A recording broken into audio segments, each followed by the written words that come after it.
радиаллаху анху екен. Одан кейін Абу Бәкірдің себебімен, міне Абу Бәкір радиаллаху 37 жасында исламды қабылдаған. Бұл кісі пайғамбар саллаллаху алейхи вассаламнан 3 жас кішкентай. 3 жас кіші. Одан кейін исламды қабылдаған мына кісілердің барлығы бар ғой, мына жерге дейін 1, 2, 3, 4, 5 адам. Мына бесеуі Абу Бәкірдің себебімен исламды қабылдаған. Бұл кезең бар ғой, бұл кезең жасырын исламға шақыру кезеңі деп аталады. Абу Бәкірге міне жасырын түрде кетіп ат, Абу Бәкір мыналардың барлығын жасырын түрде. Осман ибн Аффан Абу Бәкірдің себебімен исламды қабылдаған 34 жасында. Себебі Абу Бәкір сол Меккедегі ең құрметті тарихты қатты білетін, арабтың тарихын, және Меккедегі адамзатына ата текті қатты білетін адам Абу Бәкір радиаллаху анху екен. Саудасында алдамайтын, мәжілісте сөйлеген кезде сөзі тыңдалатын, сондай құрметті адам болған екен. Османға келіп, өзінің исламды қабылдағандығы жайында айтқан кезде Осман радиаллаху анху қатты қызығады. Өйткені Абу Бәкірді бұдан бұрын ол ондай нәрсемен көрмеген, яғни өтірік айтатын нәрсемен көрмеген. Сонда Осман, мен де сен айтып жатқан нәрсеге кірем дейді. Сөйтіп Османды Абу Бәкір пайғамбар саллаллаху алейхи вассаламның алдына алып барады. Сол жерде Осман исламды қабылдайды. Одан кейін Зубайр ибн Ауам исламды қабылдайды. Мына 5 адам исламды қабылдаған. 5 адам бар ғой. 5 бақытты адам тірі күнінде жәннатпен сүйіншіленген сахабалар екен барлығы. Абу Бәкірдің себебімен қабылдаған кісілердің барлығы тірі күнінде жәннатпен сүйіншіленген сахабалар екен. Мұсылмандардың Эфиопия жеріне қоныс аударуы. Мұсылмандарға көрсетілген қысым мен зәбір күшейгеннен кейін пайғамбар саллаллаху алейхи вассалам не деді? Ақиқатында Хабаша жерінде дейді, бір әділ патша бар деді. Оның елінде ешкім залымдыққа түспейтін, біреуден зұлымдық көрмейтін сондай бір патша бар, әділ патша деді. Соның еліне қарай сендер кетіңдер деді. Бұл нәрсені қашан айтты пайғамбар саллаллаху алейхи вассалам? Зумар сүресінің 10-шы аяты түскеннен кейін. Аллах тағала аяттың мағынасында жердің беті кең дейді. Аллах тағала айтады, жердің беті кең, қалағандарыңша барыңдар. Сонымен мұсылмандардан 16 адам тұңғыш рет тарихта діндерін сақтап қалу мақсатында Меккеден шығып, Меккенің жанындағы Шуайба деген жерде, порт деп айтайық, сол портқа келіп, сол порттан ары қарай Хабаша жеріне, Эфиопияға қарай жетіп, Эфиопиядан ары қарай орталығындағы астанасына қарай жүріп кетті дейді мұсылмандар. Олардың 12-сі еркек сахабалар, және олардың 4-еуі әйел сахабалар дейді. Солардың басын бастап бара жатқан кісілер кім еді? Осман ибн Аффан мен оның әйелі Руқайя бинт Мұхаммад. Пайғамбар саллаллаху алейхи вассаламның қызы Руқайя екен. Міне осы екеуі хижретті, жаңа қоныс аударуды бастап Эфиопияға қарай кетіп бара жатқан кезде пайғамбар саллаллаху алейхи вассалам не деді? Ақиқатында Ибрахим мен Луттан кейінгі елін тастап дін үшін кетіп бара жатқан кісілер Осман мен Руқайя деп айтты дейді. Ал Зайд ибн Хариса Абдулла ибн Раваха радиаллаху анхума не істеді? Келді де, уа халайық, Алла елшісі жеңіске жетті деді. Алла елшісі ұлы жеңіске жетті деді. Аналардың сөздері не болып қалды? Өтірікке айналып қалды. Қасқағым сәтте. Сөйтіп айқайлап келе жатқан кезде кімді көрді? Усама ибн Зайд бен Осман ибн Аффанды көрді. Осман ибн Аффан пайғамбар саллаллаху алейхи вассаламның күйеу баласы, Руқайяның күйеуі. Неге қатыса алмай қалды Бәдірге? Өйткені Руқайя ауырады, тері ауруымен ауырады, бактериалды. Сол ауырып жатқан кезінде пайғамбар сен қала бер дейді Османға. Ал мынаяқтағылар не әңгіме таратып жүр Мәдинадағылар? Алла, Мұхаммед дейді, өзінің күйеу баласын соғысқа апармай қалған бәрін ертіп апарды дейді. Өзінің күйеу баласын аман алып қалу үшін дейді. Әңгіме деген керемет қой өзі. Тілді берген Алла. Сол үшін не дейді ғалымдар? Алла бізге 2 көз берген, 2 құлақ берген, 1 тіл берген дейді, оның сыртын 32 тіспен, оның сыртын тағы ерінмен қаптап берген дейді. Ие болу үшін дейді. Көп тыңдап, көп көрсең де аз сөйле деген нәрсемен дейді. Бірақ тыңдау жоқ қой бізде. Тек мына тіл бар, барлығын былай сырма келіп тек тыға береді. Сол тіл сол кезде де болған екен ғой, жаңа жарықтықтарда. Сонда жаңағы Осама ибн Заид радиаллаху анху айтады, біз қабірге орнатып дейді Руқаяны радиаллаху анху, Руқаяны қабірге орнатып атқан кезімізде Заид ибн Хариса кіріп келе жатыр екен дейді, сүйінішті хабармен. Бірақ мына жақта бізде не бар дейді? Қайғылы да хабар бар еді дейді. Ана жақта пайғамбар қуанып жатыр, шайқаста жеңіске жеткенмен осындай аз нәрсе. А мына жақта не болып жатыр? Пайғамбар саллаллаху алейхи вассалам қызы қайтыс болып жатыр. Пайғамбар саллаллаху алейхи вассалам өзінің қызы Умму Күлсімді Осман радиаллаху анхуға уахимен некеледім дейді. Уахимен некеленген бұл екеу. Пайғамбар саллаллаху алейхи вассалам не дейді? Тағы бір қызым болса мен беретін едім дейді Османға. Османның әдебі, ақылақы, мінезі бар ғой, өте теңдессіз болған сахабалардың ішінде. Османның мінезі, көрдіңіз ба? Күйеу баланы қалай таңдап жатыр пайғамбар саллаллаху алейхи вассалам? Мінезі керемет адам таңдап жатыр. Таңдап жатыр дегенде таңдалынып жатыр да солай. Бұл Умму Күлсім кім? Умму Күлсім баяғы Абу Лахабтың баласы Утайбаның некелескен жары. Соны Осман радиаллаху анху 22 жасында бұның әпкесі Руқая қайтыс болғаннан кейін некесіне алады. Бұл үшінші қызы пайғамбар саллаллаху алейхи вассаламның. Зейнеп, Руқая, Умму Күлсім, төртінші кім? Фатима. Фатима ол не? Алидің үйінде. Алимен некесі қиып кетті. Өткен жылы тойын жасап жібердік, екінші жылы хижреттің. Енді сол мінекей үшінші жылдағы болған осы оқиға Умму Күлсім радиаллаху анха Османмен некелесті. Сол Осман радиаллаху анхумен бірге 7 жыл өмір сүрді. Немесе 6 жыл, 6,5 жылдай өмір сүрді.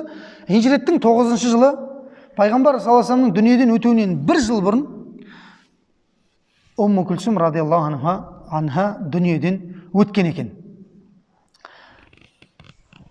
Ал енді кеттік. Пайғамбар саллаллаху алейхи вассаламның өміріндегі ең ұлы кезең, жеңіс кезеңі бұл Худайбия оқиғасы. Сол Худайбия оқиғасының біз кеше келіп тоқтаған жеріміз. Пайғамбар саллаллаху алейхи вассалам Худайбия жерінде өзінің 1400 немесе 1500-ге жуық сахабасымен кешкісін тынығып жатқан сәттерінде меккеліктерден 70 адам дайындалды. Сонымен оларды босатып жіберді. Пайғамбар саллаллаху алейхи вассалам олардан біз енді күтпей қояйық дейді. Олардан күтпей қояйық, енді елшіні өзіміз жіберейік дейді. Олардың елшісі Османды жіберсеңізші, сол ыңғайлы дейді оған баруға. Сөйтіп пайғамбар саллаллаху алейхи вассалам Осман радиаллаху анхуды жібереді. Османға айтады: Осман, біздің негізгі келгендегі мақсатымызды айт, оларға исламды ұсын, және сол жердегі қамауда отқан мұсылмандарға біздің сәлемімізді жеткіз. Оларға айт, жақын арада Алла сендерді өте бір үлкен жеңіспен сүйіншілік деп айт дейді. Османды қош келдің деп күтіп алады анаңа. Ақылдаса бастады. Пайғамбар саллаллаху алейхи вассалам Османды күтіп отыр. Жоқ, бұл Меккеге кетіп қалған Осман. Анықтағандар ақылдасып жатыр. Осман шешім күтіп отыр мына жақта. Жоқ, Осман туысқандарын аралап келді деген сияқты Меккенің ішіндегі. Сонымен бір кезде арада мынадай әңгіме шығады: Осман өлтіріліпті деген, анан қараңыз. Осман өлтіріліпті деген әңгіме шығады. Сол әңгіме 1400 сахабаға жетеді, ана келіп тұрған. Бәрі естиді. Соңында пайғамбар саллаллаху алейхи вассаламға келеді: Осман өлтіріліпті, Алланың елшісі дейді. Бірақ Осман әлі ешкім бүйтіп өлді деп нақты бір мәйітін алып келген жоқ. Османның әңгіме да. Иша'a дейді, әңгіме. Әңгіме деген нәрсе өзі тарайды ғой, күшті тарайды. Жаман әңгіме мүлдем тез тарайды. Жел сияқтанды. Сонымен пайғамбар саллаллаху алейхи вассалам олай болатын болса дейді, Осман өлген болатын болса, онда мен сендерден серт қабылдаймын өлімге дейді. Болды, біз ондай мақсатта келмеп едік негізі, бірақ Османның қаны бұл талап етілетін қан дейді. Көрдіңіз ба? Осман үшін біз қазір Меккеге кіреміз енді дейді. Яғни не дейді? Шайқас дейді пайғамбар саллаллаху алейхи вассалам. Шайқасамыз. Енді маған өлімге ант етіңдер барлығын дейді пайғамбар саллаллаху алейхи вассалам. Сонда ана жерде келген сахабалардың барлығы пайғамбар саллаллаху алейхи вассаламға өлімге ант етеді. Өлімге ант етеді. Ең алғашқы болып бастаған кісілердің бірі кім еді? Салама ибн Акуа, кешегі анау. Мақтанауға тұрарлық нәрсе. Сөйтіп пайғамбар саллаллаху алейхи вассалам сахабалардың барлығынан серт алып болғаннан кейін өзінің қолының үстіне қояды да бұл Осман үшін дейді. Бұл Осман үшін серт дейді. Демек, Осман бар болса, ол да серт берер еді деген нәрсе ғой. Көрдіңіздер ме? Осылайша ант қабылданды.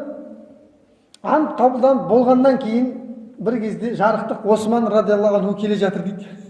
Хижреттің 9-шы жылы бұл тарихтағы ең ұлы оқиға сол Тамим ад-Даридің оқиғасымен басталды. Одан кейін Табук шайқасы.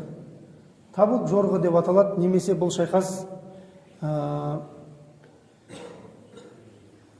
Ғазватул Усра деп аталады. Жаңағыдай қиын кезеңдегі жорық. Қиын.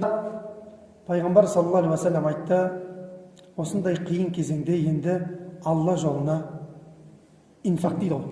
Алла жолына садақа шығарыңдар дейді, әскерге дейді. Ана қара.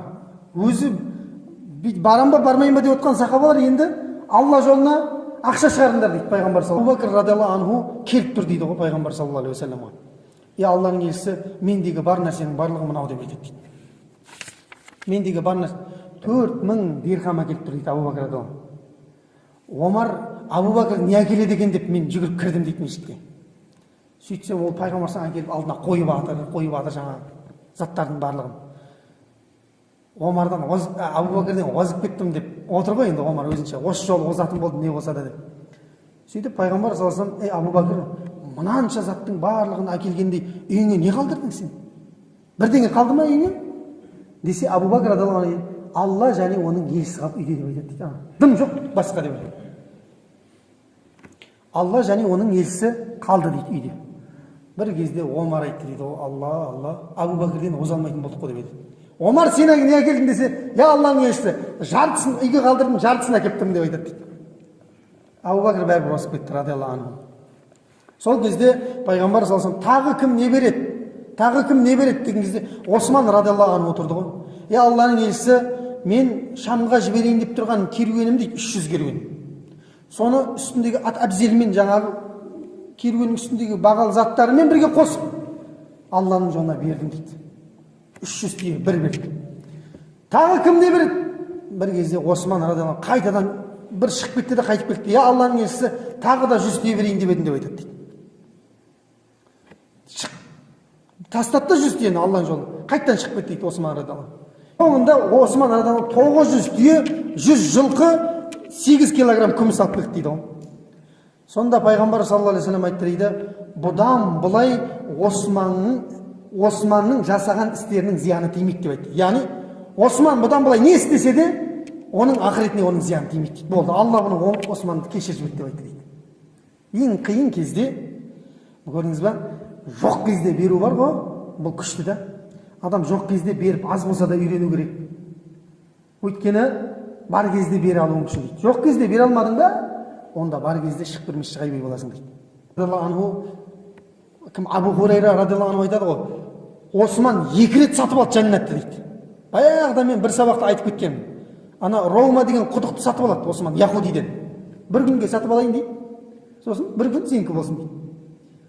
Бір күн тегін қылып қояды ғой. Ана Яхудиді банкрот қылып жібереді ше. Мәдинада ана бір күнге сатып алам болды дейді. Бір күн сенікі, бір күн менікі, бір күн сенікі. Бір күн Османның күні болған кезде, қалайық бәрін келіп су алыңдар деп айтады. Малына дейін су алып кетеді екен сахабалар ше. Ертеңіне Яхуди келеді де құдықтың басында отырады. Күнде су сатып жүрген адам ғой, бір шелегін бір дирхамнан. Жоқ, ешкім жоқ, клиент жоқ қой. Не істеймін енді? Осман құрттың ғой сен саудан бәрін, ал енді мынаны дейді. Осман сол құдықты сатып алады да Алланың жолына садақа қылып жібереді ғой, уақыф қылып жібереді. Уақыф, садақа емес, уақыф қылады. Яғни ешкімнің мүлкі емес, Алланың мүлкі болды. Әлі күнге дейін Мәдинада Осман радиаллаху анхудың Рома деген құдығы әлі күнге дейін істеп тұр дейді, субханалла. Кеше бармаппыз ғой соған. Міне сол құдықты сатып алған кезде Осман Абу Хурайра айтқан екен, мына екінші оқиғаны көріп отыр ғой енді. Осман жәннатты 2 рет сатып алды деп айтқан екен. Біріншісі анау құдықты сатып алған, екіншісі бүгін міне қиындық кезеңіндегі әскерге жәрдем бергендігі үшін Осман радиаллаху анху. Енді қара